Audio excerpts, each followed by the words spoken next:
So before we talk about these complex values, specifically, let's think back to the real numbers, where we have anything from negative infinity to infinity. That's quite a window, but it's a window that only moves in one dimension. It's the number line. However, when we look at complex things, we by definition always have a real part a, which if we have z is a complex number, we have that z equals a, plus an imaginary part, bi.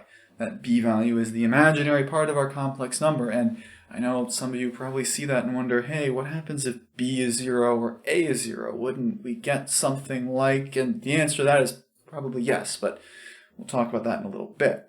For now, what we should understand here is that because the complex numbers always have those two inputs, they're two values, in terms of seeing what a single complex number looks like, it's more like an ordered pair AB than just a single location along a number line. And as a result, it's more like a coordinate on a rectangular space, where we call the horizontal axis the real axis and the vertical the imaginary. But that means that if we're going to talk about how many complex numbers there are, we not only have an infinite single direction, we also have the infinite other direction. So this is a much larger set of things that we're talking about here. And in fact, if you want, you can see this relationship in terms of Venn diagrams, that the complex numbers actually contain all of the real numbers and a fair amount more.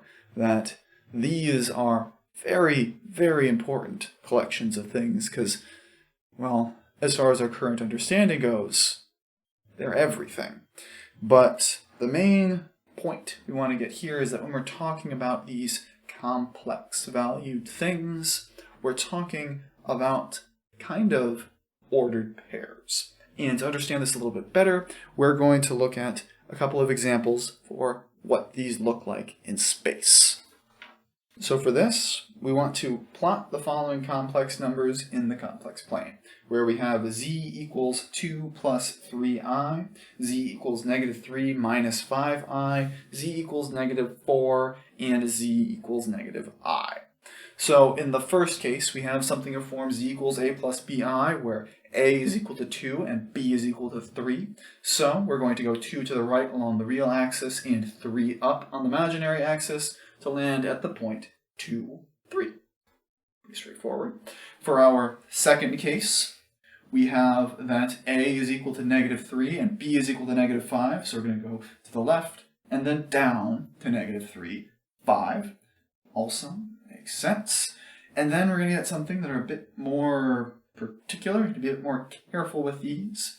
For z equals negative 4, we can write that as z equals negative 4 plus 0i, a equals negative 4, and b equals 0. So we're just going to be along the axis going to our left to negative 4. So, for those of you that were wondering, yes, the real numbers can all be written in form whatever our number is plus 0i, if you want to really highlight their complex nature, as it were. That all real numbers are complex numbers, just with a bit hidden. And then for our last case, we have z equals negative 1i, that is z equals negative I. You could write that as 0 minus I, which means you're going to be along the imaginary vertical axis. Imaginary vertical axis, make it seem like it shouldn't be there, but hey, it's right there. 1 down, we get the point negative I. And this points us towards our next big thing that we can talk about here. We can talk about a sense of distance or value in terms of these complex numbers. In this context, we'll call it an absolute value for no good reason. You shouldn't make this distinction. And we'll see later that we also call this a thing called the modulus.